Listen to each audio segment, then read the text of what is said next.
Now, the greatest radio shows of all time. Suspense. The Shadow Node. Washington calling David Harding, counter-spy. Classic radio theater. The Great Gildersleeve. Fibber McGee and Molly. Dragnet. Gunsmoke. The Lone Ranger. Now, step back into a time machine with your host, Wyatt Cox. Good evening, friends of the Inner Sanctum.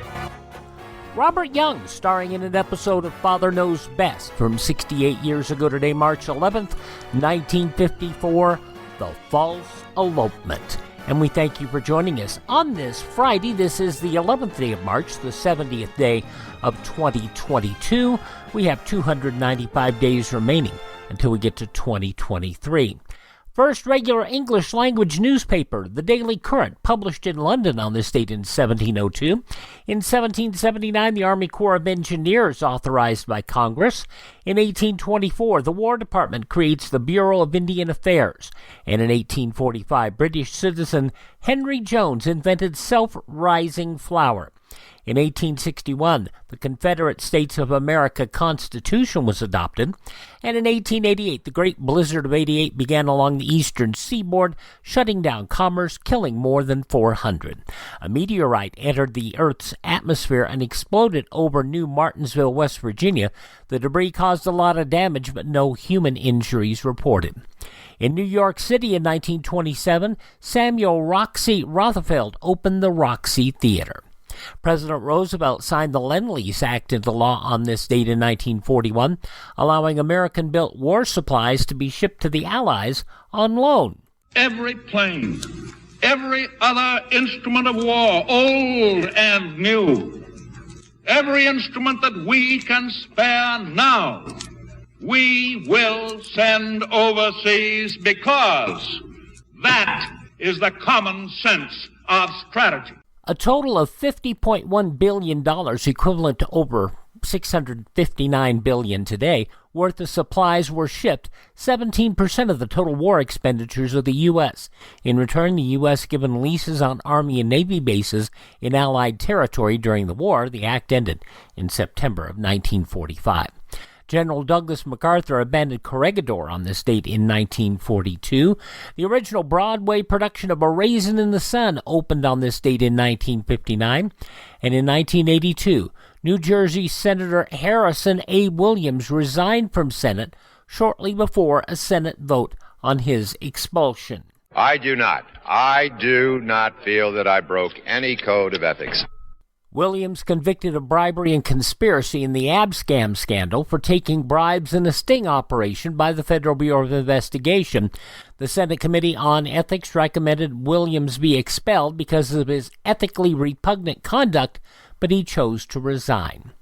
And Democrat presidential candidates Gary Hart, Walter Mondale involved in a televised debate on this date in 1984, just before the New York and Pennsylvania primaries, when Mondale used a hamburger restaurant slogan to refer to Hart's policies. When I hear your new ideas, I'm reminded of that ad. Where's the beef? Yeah. I guess youngsters need to know that was a popular slogan used by Wendy's. Mondale would eventually win the nomination, but be destroyed by Ronald Reagan at the polls in November, winning only his home state of Minnesota. Mikhail Gorbachev became Soviet leader on this date in 1985. Janet Reno confirmed by the Senate as female Attorney General, the first, in 1993. Former Beatle Paul McCartney knighted on this date in 1997, and 2 columns of light soared skyward from Ground Zero in New York on this date in 2002 as a temporary memorial to the victims 6 months after the September 11 attacks. Passing away on this date in history, yes, there really was a Johnny Appleseed, also Oscar Mayer. Yes, there really was an Oscar Mayer who packed meat. Also, Admiral Richard E. Byrd, the explorer, Earl Stanley Gardner, who was the man behind Perry Mason. He wrote the novels and such. TV pioneer Philo T. Farnsworth did lots of technical innovation that made electronic television possible. Blues musician Sonny Terry, wrestler Dino Bravo, Film actor, director Vince Edwards, probably best remembered as Ben Casey in the television. Also actor-singer Betty Hutton. A fellow by the name of John Hill. Pro wrestler best remembered as Guy Mitchell or The Stomper or Gentleman Jerry Valiant. And football player, actor Merlin Olsen, all passing away on this date in history. Lawrence Welk, born on this date, as was actor Albert Salami, Antonio Scalia, the Supreme Court Justice, Buffy in Family Affair, Anissa Jones, who died way too young, and Chekhov in the Star Trek reboot, Anton Yelchin, another person who died way too young.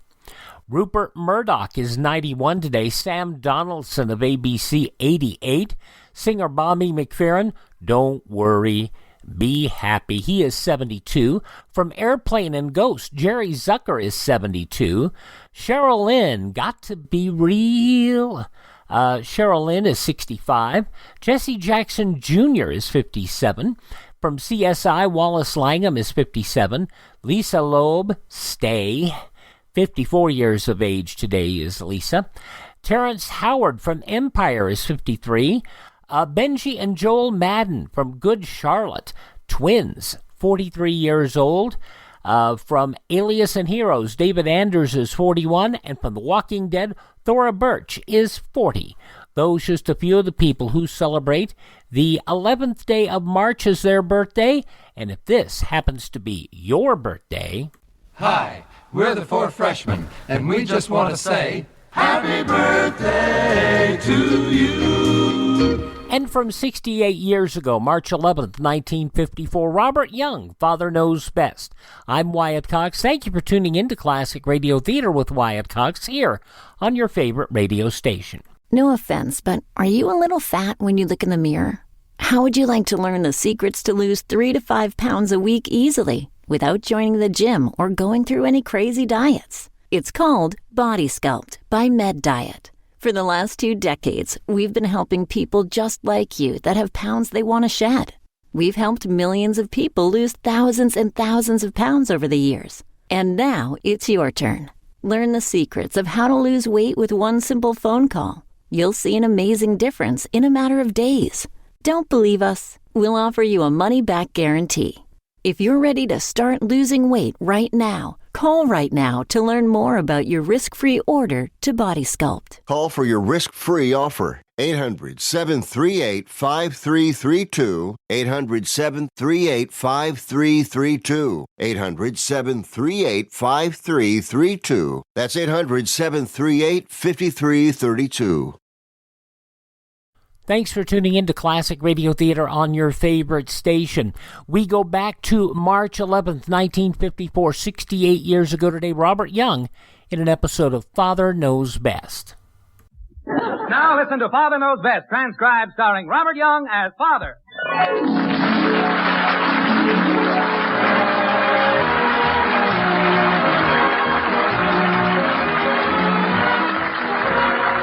Welcome to Springfield and another half-hour visit with the folks in the white frame house on Maple Street. Sit back and enjoy life with the Andersons. Kathy, Bud, Betty, Margaret, and Jim, as the head of this typical American household, again sets out to prove that Father knows best.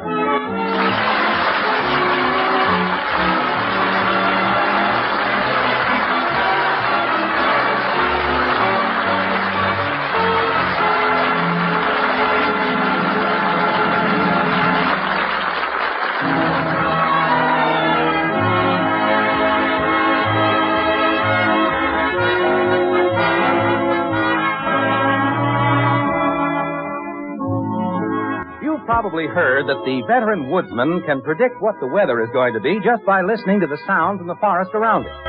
Well, the woodsman may be a smart fellow, but he doesn't have anything on the head of the Anderson family. Jim Anderson can predict the weather in the white frame house on Maple Street. He can tell in advance whether life is going to be stormy or clear just by listening to the sounds that come from the various rooms of the house. For example, this evening, as Jim settles himself in the den with a paper, he hears sounds like this coming from Betty's room upstairs.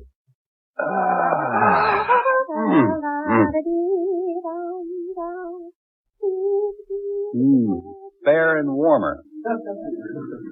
Hi, Dad. You home? No, Bud, I'm up panning gold on the Klondike. What's on your mind? Nothing. I just wondered if I could sit in here with you. Sure, pull up a chair. Hiding from somebody? Women.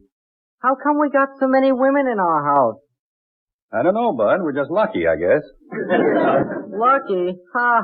Just what is the feminine contingent doing that you find so repugnant? You know what repugnant means. Yeah, that means it drives you nuts. Well, roughly, yes. Oh, Betty's got a big crush on old Ralph again. She's mooning around like a sick cat. Well, I wouldn't let that upset you, son. She's at the romantic age right now, full of dreams. She's full of hot air, if you ask me. All she talks about is how simply too wonderful Ralph is. Ralph is, Ralph that. When is she gonna get over that stuff, Dad? Oh, it won't be long, Bud. She's 18 now. She'll begin to act like a human being any day now. Gus Rudnick at school's got a sister 18 and she's grown up, married even. Well, it's true. Girls do get married at 18. Who gets married at 18? Oh, Bud and I were just talking about girls. Any girl in particular?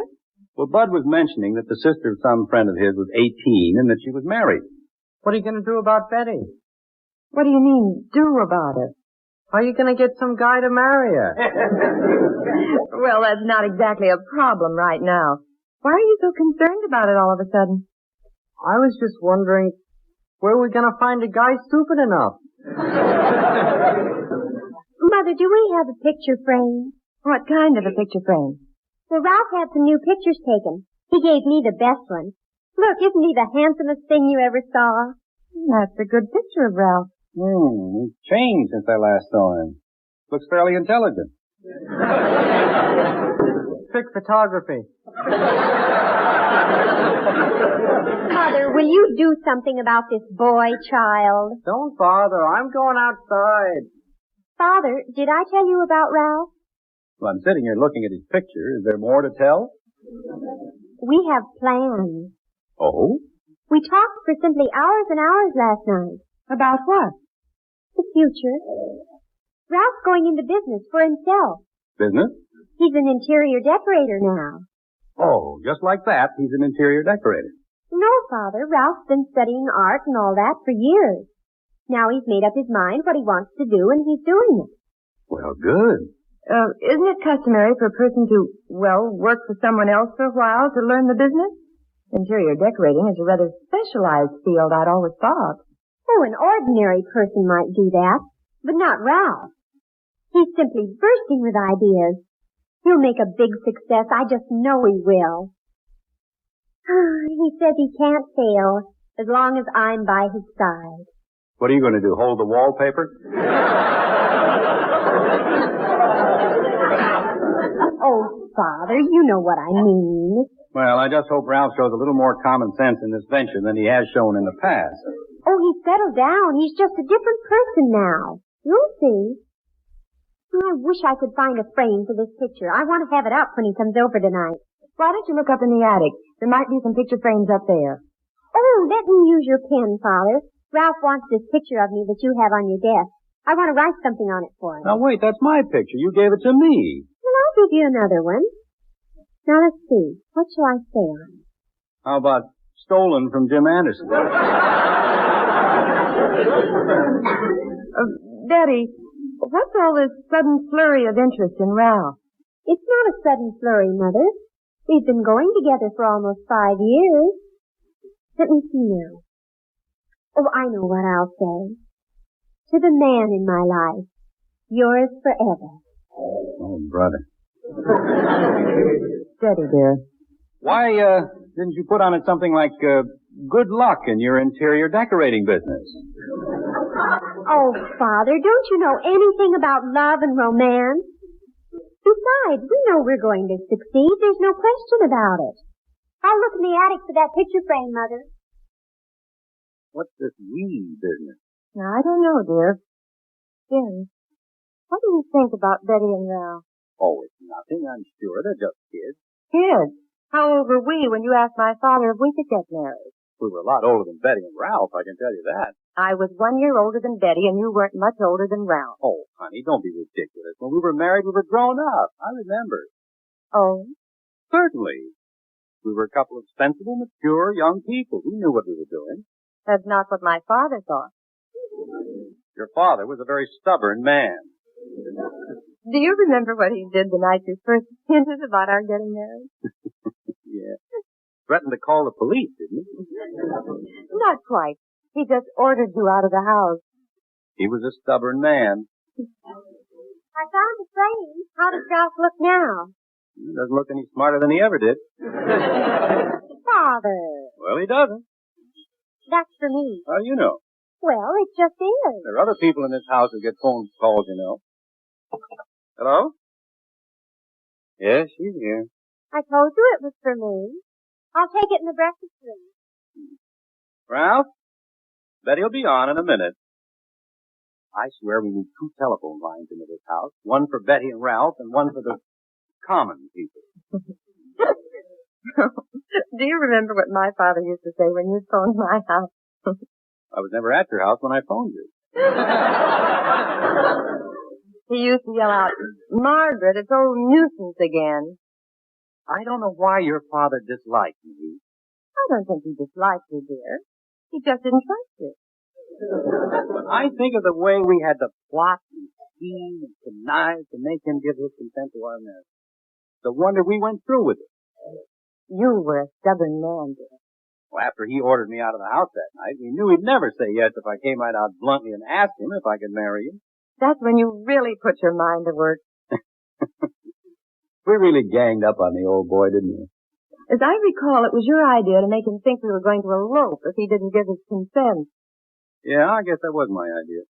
Remember all the trouble I went through? Finding a long ladder in our garage? And then very obviously hiding it in the bushes outside your window. Making sure that your father saw you do it. He couldn't figure out at first what we were up to. I think he first got the idea we were going to elope when you made such a big point of looking for a suitcase. Yes, that did it. Then I started gathering my clothes together and trying to scrape up some money. Well, knowing my financial situation at the time, this must have convinced him you were going to marry me. Oh, how lucky can a girl be? Just how lucky. What do you mean? Ralph, there is undoubtedly the most wonderful, the most brilliant, the most thoughtful, the kindest, cleverest, most adorable man in the world. Outside of that, there's very little to recommend him. Oh, he has everything to recommend him. Positively everything. He's going to be a great man someday, Father. You'll see. I doubt if I'll be around that long. Now, dear. Well, I know a little about people. I've lived a number of years. It's part of my business to be able to judge people. And take my word for it, Ralph's chances of being a great man are about the same as those of a Shetland pony running in a Kentucky Derby. Father, how can you say that? You don't know anything about Ralph. I know this much about him. He'll be the luckiest man in the world if he manages to reach the position of being a likable failure. Oh, Jim, that's not fair. Not fair? I suppose it's fair for that calf-eyed would-be interior decorator to hang around Betty year in and year out. Hypnotize her with that slick talk of his. Hypnotize? Father, you must be out of your mind. Ralph is a simple, honest, straightforward young man. Simple, yes. Honest, I'm not at all sure. Look at that car he drives. No civilized person would be caught dead in that contraption. Dear, the fact that he drives an older model car doesn't reflect on his honesty. At least he's not squandering his money on a car he can't afford. What money? To my knowledge, he has never had a nickel of his own. That car was probably given to him by one of his enemies. Of which I'm sure he has many. Oh, Father, you're the most... Oh, really? Dear, why did you do that? Why did I do what? Betty's very fond of Ralph, and he's a nice boy. I don't trust him, Margaret. I never have, and I never will. But she's been going with him for years. You've never made any point of it before. Well, she's never seemed quite so interested in him before. The trouble with you, honey, is that you're just like Betty. You have no judgment whatsoever about people. You put your faith in any bum that comes along.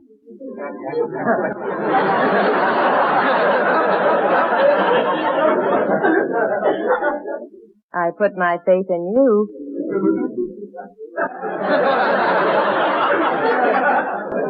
That was entirely different. Well, you simply have to face it, dear. Sooner or later, some young man is going to come into our living room and ask you if he can marry Betty. I know, but that's a long way off. I don't mind. If it's anybody but Ralph. Father, Yes, Princess. are you going to be home this evening? I expect to be. Why? Ralph is coming over. What for? He wants to ask you a very important question. Well, I'm not interested in... Oh, my gosh.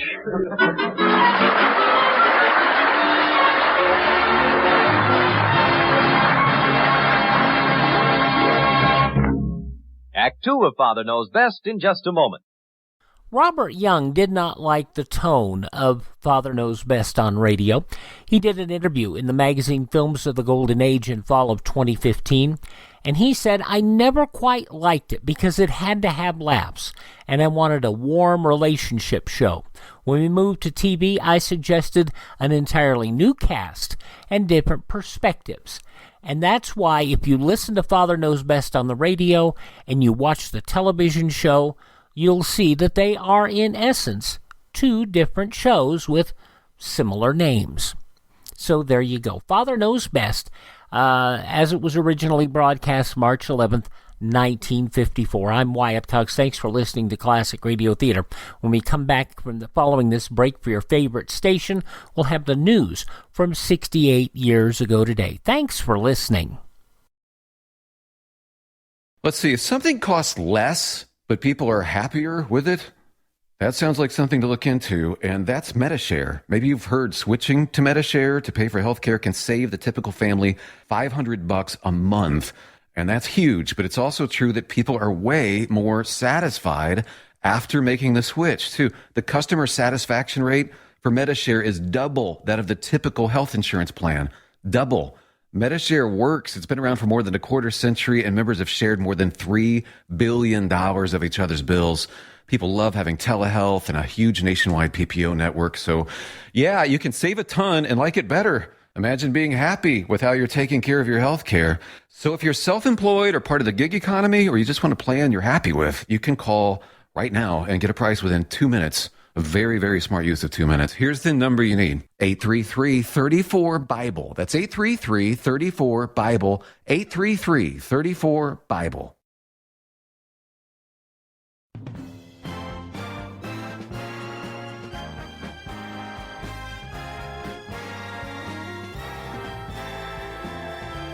Thank you for tuning in to Classic Radio Theater with Wyatt Cox. Yes, that is me, and you are listening to Father Knows Best, starring Robert Young, as it was originally broadcast on Thursday, March 11th, 1954. In the newspapers of that Thursday, 68 years ago today, these were some of the headlines. The Labor Department reported non-farm employment dropped by 300,000 in February, but showed a slackening in the jobless trend. Secretary of Labor James P. Mitchell said February factory employment declined by 150,000 from January. He said non-manufactured employment, although also down 150,000, was a record high for this season. He said unemployment measures by claims for compensation insurance rose in February. Toward the end of the month, however, the rate of new claims was falling off by more than just the usual. The House brushed aside Eisenhower administration opposition yesterday and overwhelmingly passed the first general excise tax cut in more than 20 years.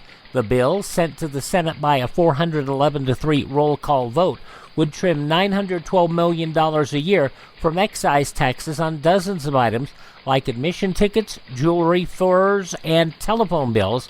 The cuts would take effect April 1st, 3 weeks from today. The biggest man-made blast of all time may be touched off in the Marshall Islands between March 16th and 28th. Lewis L. Strauss, chairman of the U.S. Atomic Energy Commission, is expected at the Atomic Proving Grounds in the Pacific sometime between those two dates. Senator Pastor, the Democrat from Rhode Island, and Congressman Holyfield of California, members of the Joint Congressional Committee on Atomic Energy, said they were leaving Honolulu last night en route to the Marshalls. President Eisenhower said yesterday that by pointing up the great danger of personal aggrandizement and a split in the GOP, Senator Flanders, the Republican of Vermont, has performed a service in a speech assailing Senator McCarthy, the Republican of Wisconsin. Further, Eisenhower told a news conference CBS and ABC have met their responsibility for impartiality in giving the Republican Party, instead of McCarthy, airtime to answer attacks by Adlai E. Stevenson, the 1952 Democratic presidential nominee. The Republicans have picked Vice President Nixon for the reply. It was nonsense, the president said, when Stevenson asserted in a speech at Miami Beach Saturday night that the GOP is half McCarthy and half Eisenhower. McCarthy said last night he still will insist on free time from CBS and NBC to reply to Stevenson. He told reporters he has a right to such time, but if Eisenhower has a different position, he has a right to have it. Meanwhile, a telecast denunciation of Senator McCarthy by commentator Edward R. Murrow brought an avalanche of phone calls and telegrams to CBS yesterday. They said an overwhelming majority sided with Murrow's contentions on his See It Now program that McCarthy repeatedly overstepped the bounds between investigation and persecution. The network, with wire and phone calls still coming in, gave this tabulation late yesterday.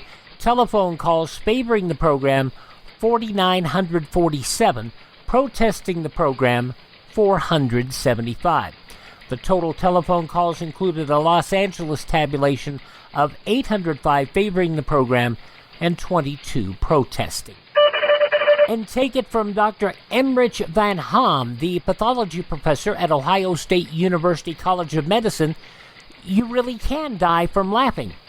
Dr. Van Ham, who spoke at the 17th annual meeting of the New Orleans Medical Assembly yesterday, said it is quite possible to be scared to death that you could die literally laughing. Laughter interfering with breathing, according to Dr. Van Ham, and too much laughter turns to convulsions, and that could be fatal. And those some of the day's top news stories as reported in the newspapers of Thursday, March 11th, 1954. On your radio, Father Knows Best, the conclusion of which you will hear in just a few moments. I'm Wyatt Cox. Thank you for tuning in to Classic Radio Theater with Wyatt Cox right here on your favorite radio station on this Friday.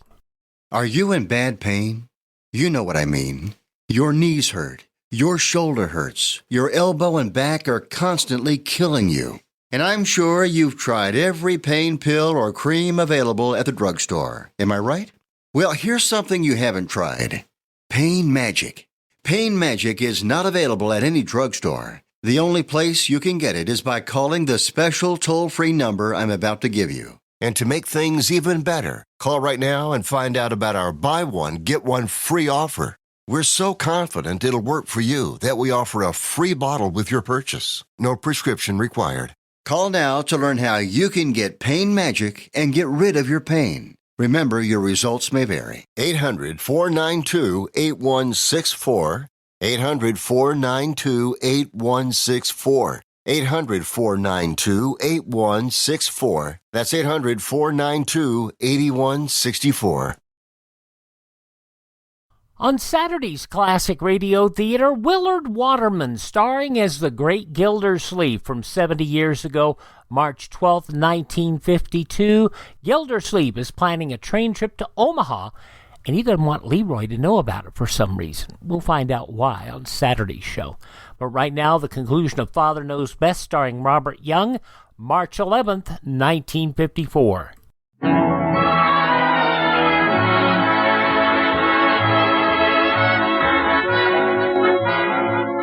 Well, there is no joy in the white frame house on Maple Street this evening. At least there's no joy for the head of the Anderson family. Tonight he faces the prospect of a meeting with Betty's boyfriend Ralph, who is coming over to ask Jim a very important question. How does Jim feel about Ralph? Just about the way Margaret's father felt about him in their courting days. In Jim's own words, his attitude toward Ralph is something like this. Ralph is a bum. Now, Jimmy's nothing of the kind. Margaret, you're not in favor of letting Betty... she's too young. No, I'm not in favor of it, dear. I think they should wait a while. Here's the paper, Father. Oh, thank you, Princess. If you'll come in the living room and lie down on the couch, I'll rub your head. Now, look, you're not going to soften me up with that head-rubbing routine. Soften you up for what? You know very well what I'm talking about. You're not going to wheedle me into saying yes to Ralph, no matter what you do. Oh, Father, please, at least listen to him. Be fair about it. Oh, I will. I'll be absolutely fair. But there's only one answer. But you will talk to him. The answer to Ralph is going to be no. N-O. Well, you don't even know what he's going to ask you. Oh, yes, I do. How did you find out? Oh, it doesn't exactly take a genius to discover these things. Well, maybe you'll change your mind after he talks to you. Believe me, Princess, there's not one chance in a million. Oh, what a family. Dear, if I may make a suggestion, I don't think you're approaching this in quite proper fashion. Is there any other way to deal with a boy like Ralph? I'm simply going to tell him as directly as possible that Betty cannot marry him, and that is that. But that's the wrong thing to do. That's the way my father handled it, and look what happened to him.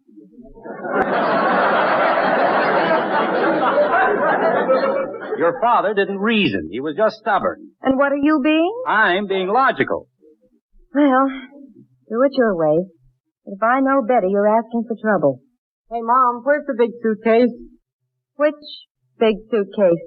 Oh, I don't know. Betty just told me to come down and ask you and Dad where the big suitcase is. What's she doing with a suitcase? Hey, Tallulah, what are you going to do with a suitcase? Never mind, just bring it up. Oh, no, she wouldn't. Wouldn't what? But, tell her we don't know where the suitcase is. Hey, Betty! It's all right, I found it. Where's she going, Mom?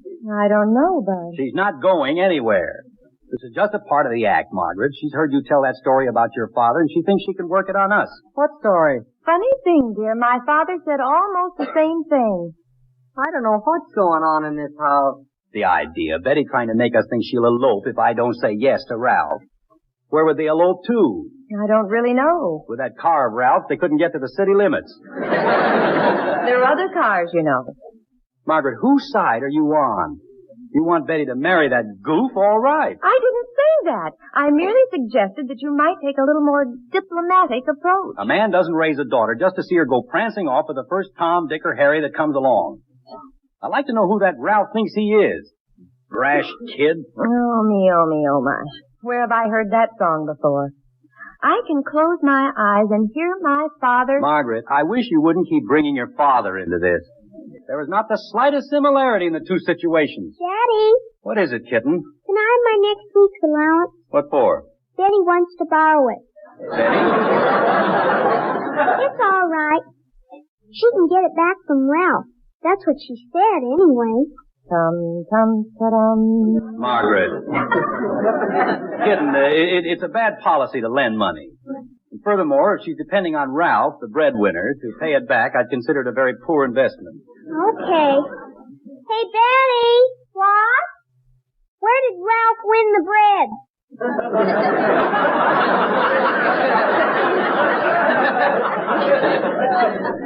I don't know what you're talking about. I can't lend you the money. All right. What did he do with the bread that he won? Oh, that Betty. First the suitcase, now the money. You'd think she would at least have switched the act around.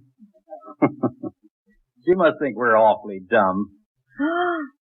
I just had a rather horrible thought, dear. I'm quite sure we never told the children that story about my father. Oh, you must have. Where'd Betty get the idea? Jim, how do you know it's an idea? Maybe they're really planning to elope, if you won't consent. Oh, no, that's silly. You know Betty. Oh, no. Father, where's our long ladder? Ladder? What do you want that for? Nothing. I just want to know where it is. I may want to use it. It's in the garage, but... Thank you, Father. Now, what do you suppose is in that girl's mind? You know, my father wondered the same thing. Margaret. I just mentioned it. They wouldn't elope. Of course they wouldn't. They wouldn't dare. Do you think they would? It has been done. Well, confound it, I'm not going to give my consent to that fool Ralph. Why don't you just explain to him? Try to make friends with him. I don't want him for a friend. I'll bet you dollars to donuts he was the one who put Betty up to this idea of the ladder and all. What makes you think so? It's just the sneaky kind of a thing he would do. I wouldn't be surprised if he did. You gave the idea to me. That was different.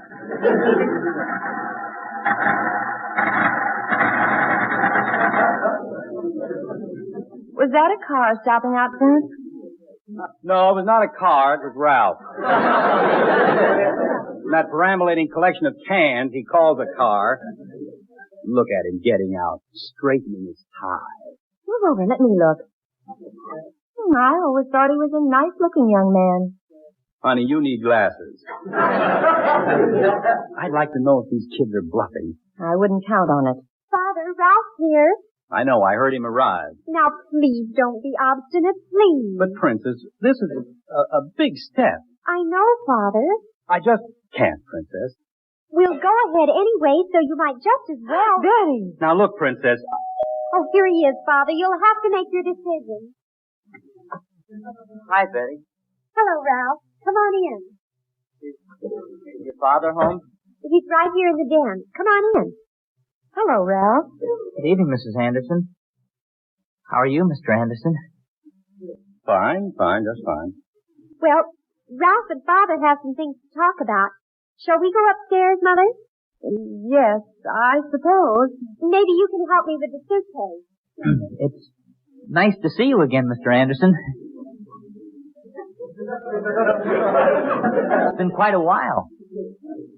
Yes, it has, since yesterday. Would you care to sit down? Thank you, sir. All your family well? Oh, yes, sir. They're all fine. Pretty busy. Yes, everyone's busy these days, I guess. Yeah. Seems like it, all right. Well, how's school? Oh, busy at school, too. Especially now that I'm going into business on the side. Keeps me pretty busy. Interior decorating, I think Betty said. Yes, sir. Big future in it, I think. I've been studying about it. Fella has to have something with a future these days. Yes, that's true. I have a lot of plans, Mr. Anderson. Betty and I have talked about it a lot lately. Yes. So I understand. Well, a fellow has to make up his mind what he's gonna do and then do it. Don't you think? Yes. To a certain extent, that is. Well, you can't let other people discourage you once you make up your mind. Betty and I were talking about that last night. Well, it all depends, Ralph. Sometimes parents, well, they know from experience about things. Yeah, but we can't let parents stop us. Well, sometimes older people, parents, are, well, you know, they're afraid to take a chance with young people. Well, Ralph, it isn't that exactly. Mr. Anderson, I know things will work out all right for us. We just have to be given a chance, that's all. But, Ralph, I came over to ask you a big question, Mr. Anderson.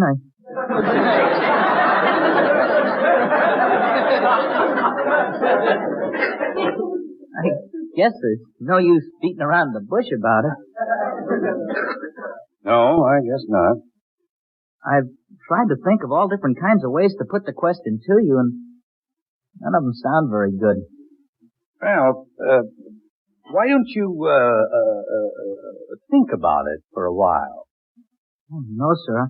I'm going to do it right now. Of course, I'll have to tell you whether you say yes or no, Mr. Anderson. We're going ahead anyway. Now, look here, Ralph. We've got to. We can't let anything stand in the way now, so I'm going to ask you.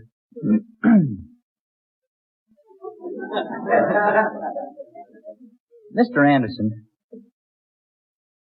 Yes? will you invest $500 in my interior decorating business?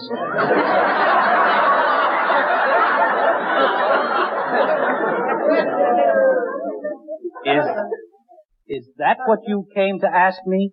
Yes, sir. I know it's an awful lot, but I'll be delighted to put money into your company.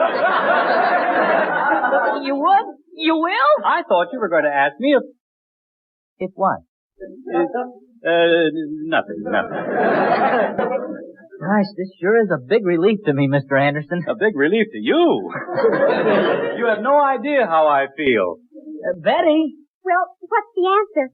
How about it, Father? He's gonna do it. Oh, Father, you're a doll, a doll. $500 will set up our shop, Betty. What do you mean, our shop? Well, that's what you get for the $500. Betty's going to be a partner in the interior decorating business. Well, from the sound of things, I take it there's good news tonight. Margaret, Ralph only wanted $500. I heard all about it upstairs. Well, I sure feel better. Wait a minute, Betty. Explain something. Why were you looking for the suitcase and the ladder? Oh, Ralph and I are going out tomorrow afternoon on our first decorating job. We need the ladder for painting and the suitcase to carry the wallpaper. Well, go, children. Be partners in paint, and may God bless you.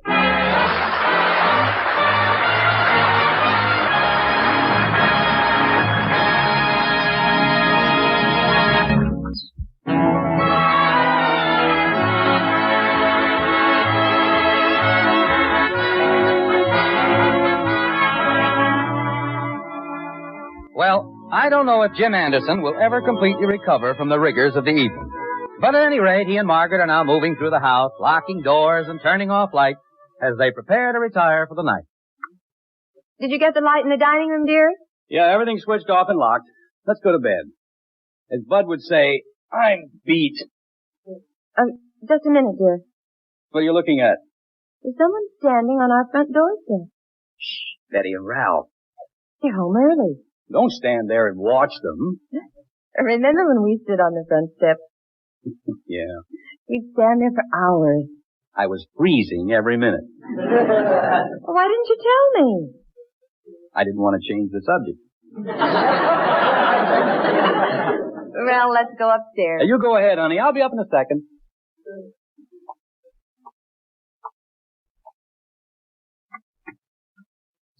Hey, kid. Why don't you come in the parlor?